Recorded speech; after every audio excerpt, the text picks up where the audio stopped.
They say you never truly know someone until you see them at their worst.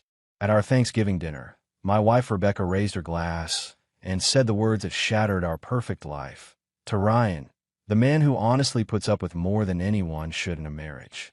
As our family sat in shocked silence, I had no idea this public humiliation was only the beginning.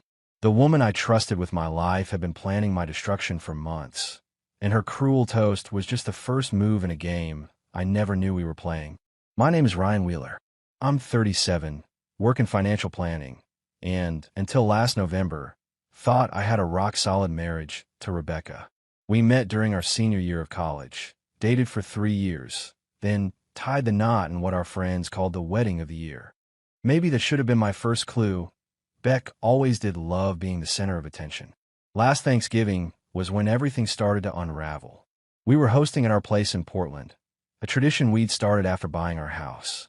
I'd been up since dawn brining the turkey while Rebecca slept in. When she finally emerged around 10, she was already glued to her phone. "Hey, can you handle the table settings?" I asked, elbow deep in stuffing preparation. "Your mom will be here in 2 hours." "In a minute," she mumbled, thumbs flying over her screen, a small smile playing on her lips. When guests arrived, my parents, her mom and stepdad, her brother Jake with his wife, and several cousins, Rebecca transformed. Suddenly she was the perfect hostess, all warm hugs and refilled glasses. I felt myself relax, thinking I'd imagine the tension between us. During dessert, her phone kept buzzing. Each time, she'd glance at it with a softness in her expression I hadn't seen directed at me in months. "Work emergency?" my father asked pointedly. Rebecca's smile tightened. "The kind that pays very well, Richard." Then she stood, clinking her glass. "I'd like to make a toast to Ryan, the man who, well, honestly puts up with more than anyone should have to in a marriage. Here's to patience." The room fell silent. My mother's fork froze midway to her mouth. My cousin Jeff forced a chuckle that died in the awkward silence. I sat there, face burning as 13 pairs of eyes watched for my reaction. After everyone left, I confronted her in the kitchen. "What the hell was that toast about?" "Relax, it was just a joke," she said, loading the dishwasher without looking at me. "You're being way too sensitive. Humiliating me in front of our entire family is funny to you." Her phone buzzed again. She grabbed it immediately, a smile flickering across her face as she read the screen. "I need some air," I muttered, heading to the backyard. 10 minutes later, my phone vibrated. A message from Rebecca. "Are you okay? You know I love you, right?" I stared at the screen, something cold spreading in my chest. The words fell hollow, performative rather than genuine concern. For the first time in our marriage, I didn't reply. Something wasn't right, and I needed to find out what it was. After Rebecca's text went unanswered, I stayed in the backyard long enough that the November chill seeped through my sweater. I wasn't hiding. I just needed time to think without her calculating eyes watching my every move. When I finally went back inside, Rebecca was lounging on the couch, scrolling through her phone like nothing had happened. That damn phone. I made a decision right there. Enough dancing around this. "Who keeps texting you?" I asked, keeping my voice level. She didn't even look up. "Just the team scrambling with the Henderson account. You know how it is before a holiday weekend." The lie rolled off her tongue too easily. The Henderson account had closed weeks ago. She'd celebrated with a team dinner I wasn't invited to. I grabbed a beer from the fridge, uncapped it against the counter edge with a sharp crack. "Funny," I said, leaning against the kitchen doorway. "I thought Henderson was wrapped up last month." Her thumbs paused mid-text, the first genuine reaction I'd seen all night. "Different Henderson," she recovered smoothly. "New client." I nodded, took a long pull from my beer. "Right." That night, Rebecca fell asleep quickly, probably assuming I'd let the whole thing drop like I usually did. Instead, I lay awake, listening to her steady breathing, wondering when she'd become a stranger. At 2 a.m., her phone buzzed on her nightstand. Rebecca didn't stir, knocked out from the wine. The screen lit up the darkened room. Without hesitation, I reached over her sleeping form and grabbed it. The notification preview showed, "Can't stop thinking about last Tuesday. Same hotel next week." My hand clenched so tight around the phone, I'm surprised it didn't shatter. The message was from someone named Carl W. Except Rebecca didn't know any Carl. The contact photo was deliberately generic, A sunset. I tried opening the full message, but needed her passcode. She'd changed it recently, claiming work security protocols. Another lie. Setting the phone down, I made a different plan. The next morning, I rose early, made coffee, and acted normal. Rebecca seemed relieved, probably thinking I'd moved past her joke. "I've got a meeting in Vancouver tomorrow," she mentioned casually over breakfast. "Probably an overnight." "Which client?" I asked, buttering my toast with deliberate focus. "Westbrook Financial." "Boring stuff." She kissed my cheek before heading to shower. As soon as I heard the water running, I grabbed my laptop. Rebecca's calendar was synced to our shared family account. There was indeed a blocked-off period marked Vancouver, Westbrook, but the location pin was for a hotel downtown, barely 30 minutes away. I closed the laptop, a cold certainty settling in my chest. I wasn't going to confront her yet. No, I needed to see this with my own eyes. Tomorrow, while Rebecca thought I was at work, I'd be following her to this Vancouver meeting. She wanted to play games? Fine. But she'd forgotten something important about me. I never play to lose. The next morning, I called my office and told them I'd be working remotely. Rebecca left at 9 a.m., dressed impeccably in her power suit, kissing me goodbye like any normal day, as if she wasn't planning to stab me in the back a few hours later. "Don't wait up if I'm late," she said, checking her lipstick in the hallway mirror. "These Vancouver meetings can run long." "Good luck with Westbrook," I replied, the lie bitter on my tongue. I gave her 15 minutes head start before following in my Jeep. Less conspicuous than my usual sedan. Tailing someone isn't as easy as movies make it look, but Rebecca drove predictably, stopping once for coffee before heading straight to the Grand Meridian Hotel downtown, not even trying to hide her destination. The arrogance stung worse than the betrayal. I parked across the street, engine off, watching as she handed her keys to the valet and strode confidently through the revolving doors. 20 minutes later, a silver Audi pulled up. A man stepped out, tall, gym-built, with that overly groomed look of someone who spends more on hair products and groceries. Even from a distance, I recognized him. Trevor Blackwood, Rebecca's coworker, the one she described as talented but full of himself at company events. The one whose Instagram she'd occasionally comment on with professional admiration. Professional, my ass. He adjusted his designer sunglasses, checked his watch, and entered the hotel like he owned the place. My hands gripped the steering wheel until my knuckles turned white.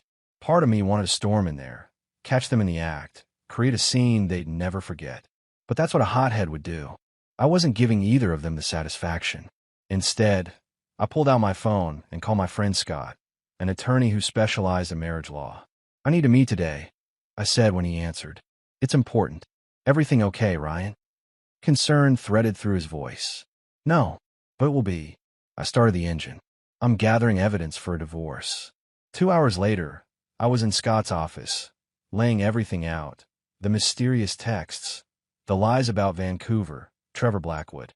Scott listened, nodding occasionally, his expression grim. "Document everything," he advised. "Times, dates, locations."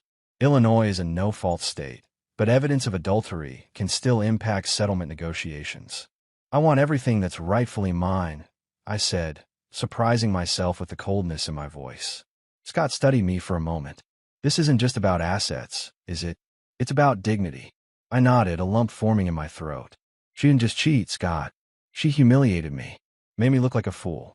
Then we make sure you walk away with your head high," he promised. "And she gets exactly what she deserves." Rebecca returned home around 8 p.m., looking slightly disheveled despite her obvious attempt to fix her appearance. Her lipstick was freshly applied, but her blouse was mis-buttoned near the bottom, a detail she'd overlooked in her hotel room touch-up. "How was Vancouver?" I asked casually, not looking up from my laptop where I was documenting today's events. "Exhausting. Westbrook wants complete revisions on the campaign." She kicked off her heels by the door. "How was your day?" "Enlightening," I replied. "I learn a lot." She disappeared into the bathroom while I finished my notes. When she emerged in her silk pajamas, face washed clean, she looked almost like the woman I'd fallen in love with. "Almost."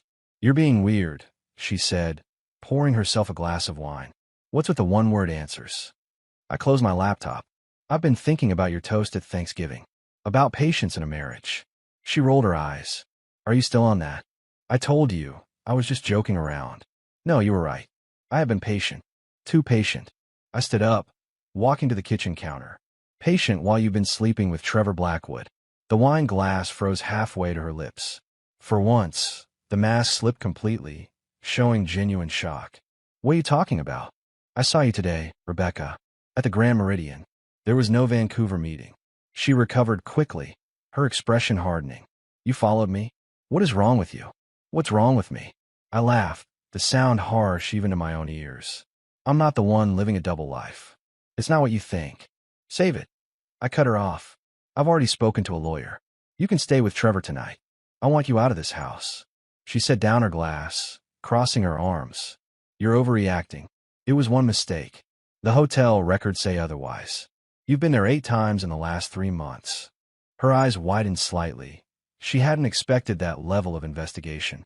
I hadn't actually checked the records, but her reaction confirmed my suspicions.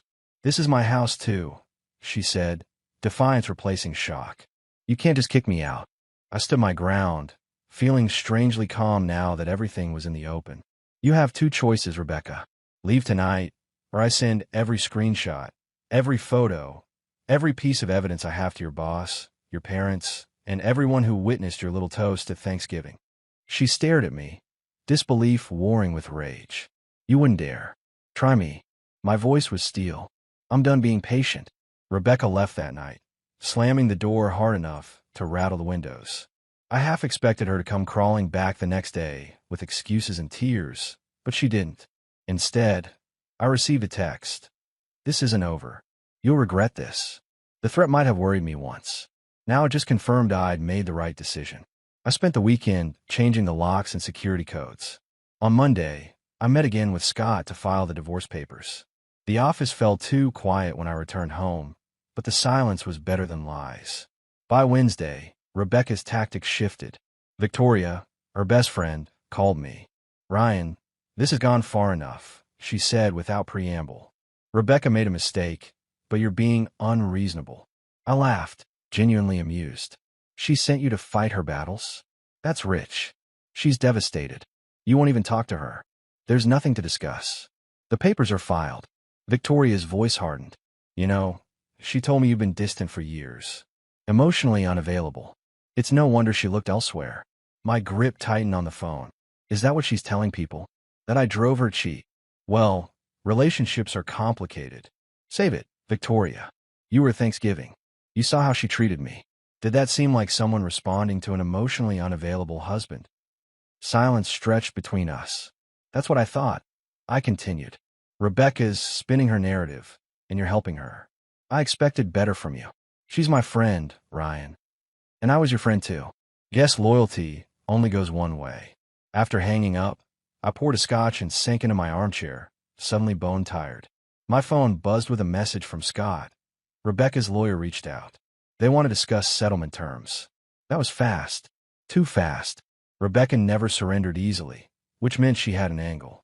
I forwarded Scott the threatening text, adding, "Be careful. She's planning something." Sure enough, the next day brought clarity. Rebecca filed a counterclaim, alleging I'd mismanaged our joint investments and hidden assets. It was completely fabricated. I'd always been transparent about our finances, but mud sticks. I called Scott immediately. She's trying to control the narrative, I explained. Make herself the victim. It's a common tactic, he agreed. But we have something she doesn't. What's that? The truth. And evidence. I spent that evening pulling together financial records, investment statements, tax returns, everything proving my financial transparency. Around midnight, I took a break, stepping onto the back porch for fresh air. My neighbor, Jeff, was out walking his dog. He waved, then approached the fence. Heard about you and Rebecca, he said awkwardly. Sorry, man. I nodded, unsure what Rebecca might have told him. Just so you know, he continued, lowering his voice, I've seen that co-worker of hers coming around when you're at work. Been happening for months. Didn't know how to tell you. The revelation stung, but also brought strange relief. The betrayal ran deeper than I thought, but so did the validation of my suspicions. Thanks for telling me, I said. I appreciate the honesty. Jeff nodded. Us guys gotta stick together. Too many people taking her side without knowing the facts. As he walked away, I realized something important. I wasn't alone in this fight. And for the first time since Thanksgiving, that knowledge felt like enough. The next 2 weeks became a war of narratives. Rebecca worked overtime to paint herself as the wronged wife, telling anyone who'd listen that I'd been cold and distant, driving her into Trevor's arms. Meanwhile, I kept my head down, focusing on work and gathering more evidence for the divorce proceedings. Scott warned me that Rebecca had hired Catherine Walsh, a divorce attorney notorious for her aggressive tactics. "She's expensive," he said. "Walsh doesn't come cheap. Rebecca can't afford her on her own," I replied, frowning. Unless Trevor's helping finance this," Scott finished my thought. "Which might actually help us. Shows premeditation." I nodded, but something felt off. Rebecca was strategic, not stupid. She'd know how that would look in court. My answer came that Friday when I checked the mail. Among the bills and advertisements was a notice from our joint investment account. Rebecca had liquidated her half, nearly $180,000, 2 days before Thanksgiving. She planned this, I told Scott, scanning the transaction dates. She knew I'd discover the affair eventually. She was preparing her exit strategy. "This is good for us," Scott said. "Shows she wasn't acting impulsively." But the financial hits kept coming. I discovered Rebecca had open credit cards in my name, racking up thousands in debt. She'd borrowed items from our home, artwork, electronics, even family heirlooms, while I was at work. Each violation was calculated to provoke an emotional response, to make me lash out and appear unstable. I refused to take the bait. Instead, I methodically documented everything, filed police reports for identity theft, and kept a detailed log of every missing item. Throughout this onslaught, Rebecca maintained radio silence with me, communicating solely through her attorney. But she was far from quiet elsewhere. I heard from Scott that she'd been calling mutual friends, colleagues, even clients, spinning tales about my controlling behavior and financial manipulation. The final straw came when my boss called me into his office. "Ryan, we need to talk about these accusations," he said gravely. "What accusations?" He slid an email printout across his desk. It was from Rebecca, claiming I'd used company resources for personal investments and had a gambling problem that threatened the firm's clients. White-hot anger surged through me, but I forced myself to remain calm. "These are categorically false," I said, keeping my voice steady. "Rebecca and I are going through a contentious divorce. She's attempting to damage my reputation out of spite." My boss studied me for a long moment. "I've known you for 10 years, Ryan. You've never given me reason to doubt your integrity." But I had to ask. I nodded, grateful for his trust. "I understand, and I can provide documentation disproving every claim she's made." Later that evening, I received an unexpected call from Victoria. "Ryan, I owe you an apology," she said, her voice subdued. "Rebecca, she's not who I thought she was." "What happened?" Victoria sighed. "I caught her in several lies.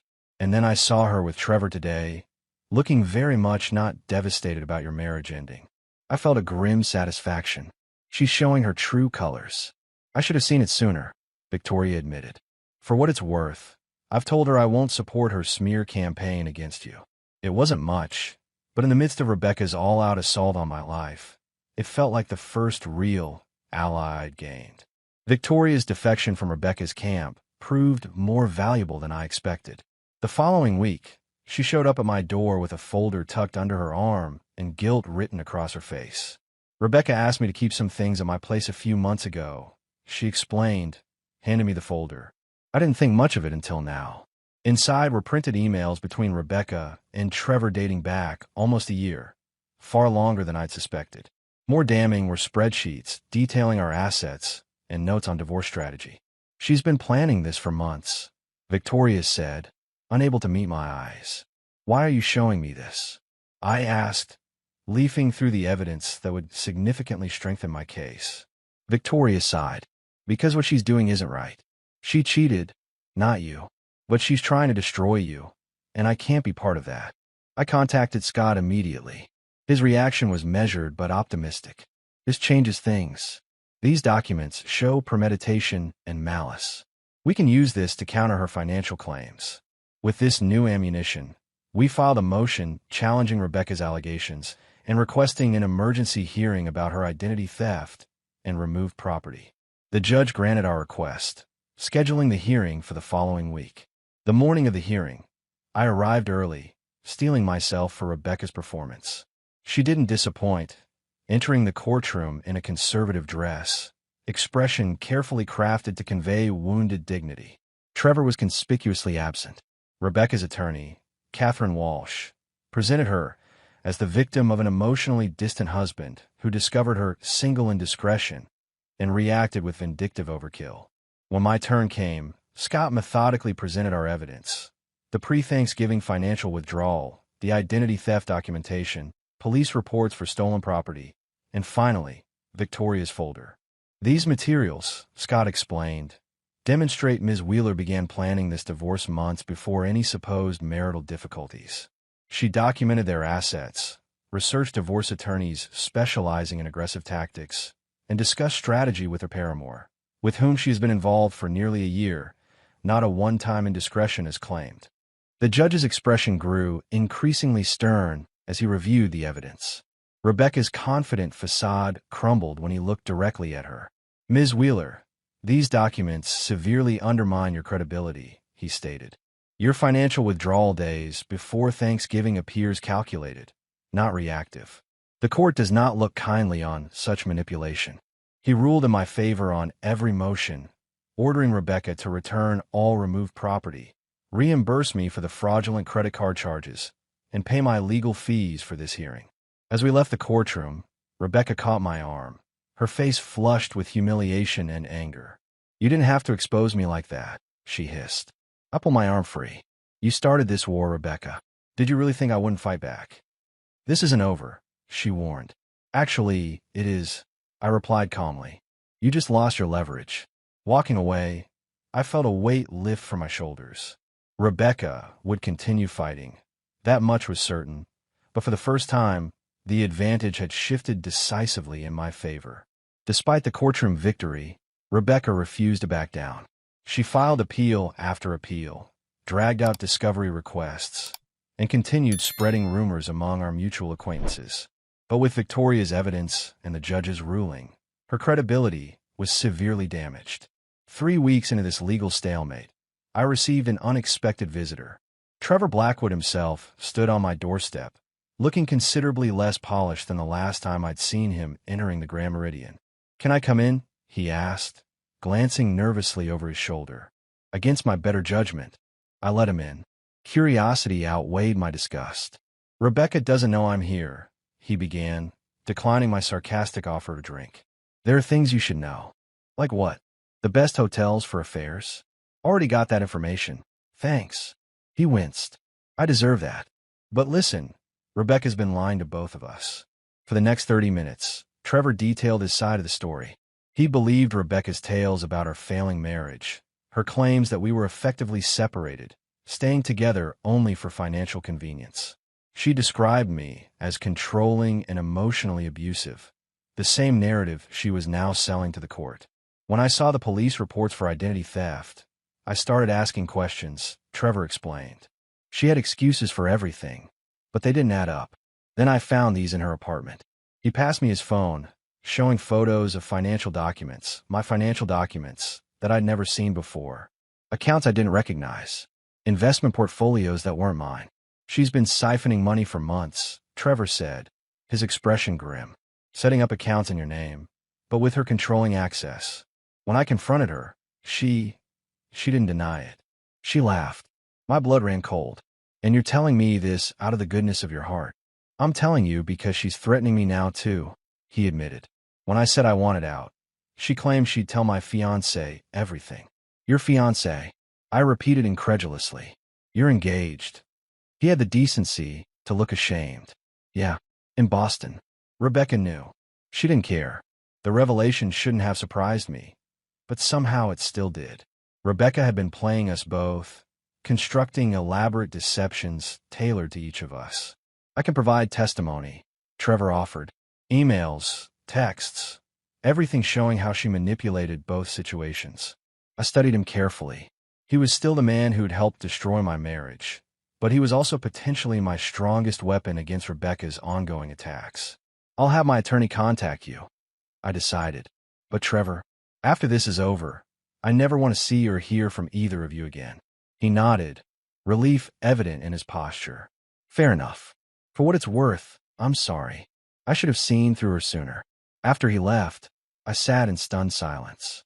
The woman I'd married, lived with, planned a future with, wasn't just unfaithful. She was practically a stranger. The depth of her deception was breathtaking. I called Scott immediately. With Trevor's evidence and testimony, we could end this charade once and for all. Rebecca had finally overplayed her hand. With Trevor's evidence and testimony, our case against Rebecca gained unstoppable momentum. Scott filed amended complaints detailing financial fraud that even Catherine Walsh couldn't spin away. The judge ordered a full forensic accounting of all our finances, freezing the suspicious accounts Trevor had discovered. Rebecca, cornered and desperate, requested a private meeting. Against Scott's advice, I agreed, choosing a public coffee shop for safety. She arrived looking nothing like the confident woman who'd humiliated me at Thanksgiving. Dark circles shadowed her eyes, and her designer outfit couldn't hide her frayed edges. You've won, she said bluntly, sliding into the seat across from me. I'm willing to settle. On what terms? I asked, voice neutral. I drop all claims. We split legitimate assets according to contribution. I return everything I took. She paused, avoiding my eyes. In exchange, you don't pursue criminal charges for the financial matters. I studied her, searching for the woman I thought I'd married.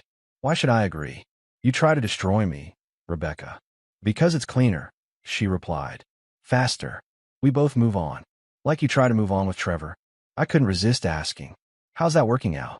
Her eyes flashed with genuine emotion for the first time. He's engaged. Did he tell you that? Had a fiancé the whole time. She laughed bitterly.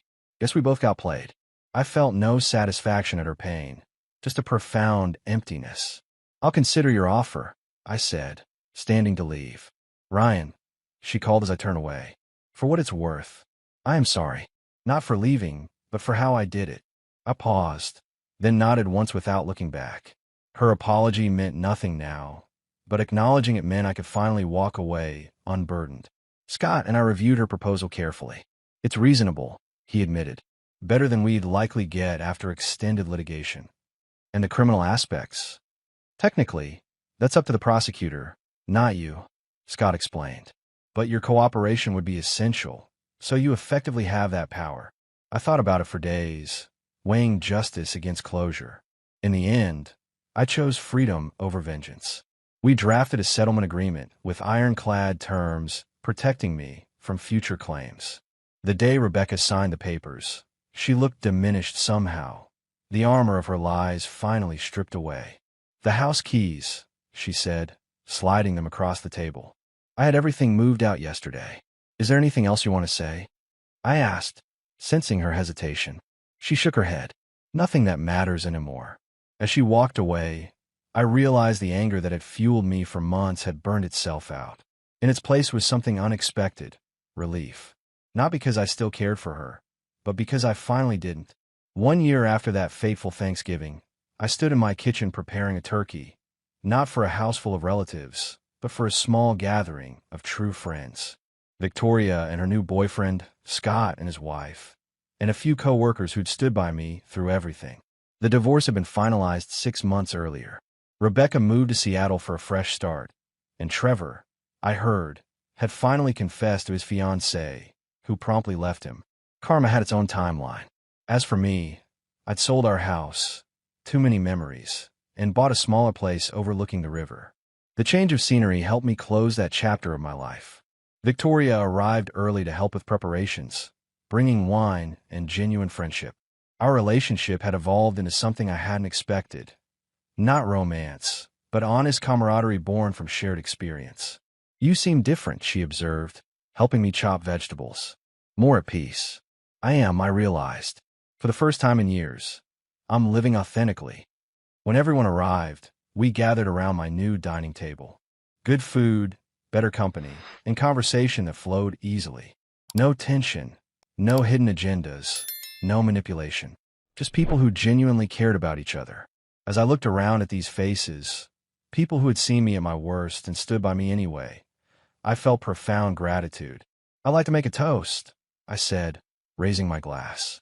"To new beginnings, to learning who your real friends are, and to finding strength in the darkest moments." "To Ryan," Scott added, "who faced betrayal with more dignity than most of us could muster." After dinner, as everyone relaxed in the living room, Jeff from next door stopped by with his wife. They become unexpected friends during my darkest days. "We're having a New Year's party," Jeff's wife mentioned. "Nothing fancy, but our niece is in town. She's about your age, works in architecture. You should come." I caught the transparent matchmaking attempt and surprised myself by not immediately declining. "I like that," I said. Later, after everyone had gone, I stood on my balcony watching the river flow. The past year had stripped me down to my foundation and forced me to rebuild. The pain had been excruciating, but necessary. Rebecca's betrayal hadn't destroyed me. It had freed me from illusions, from a marriage built on lies, from the person I'd become while trying to meet her impossible expectations. The man who stood here now was stronger, wiser, and finally ready to move forward, not despite the betrayal, but because of what I'd learned by surviving it. The river continued its constant journey, and so would I. Bye.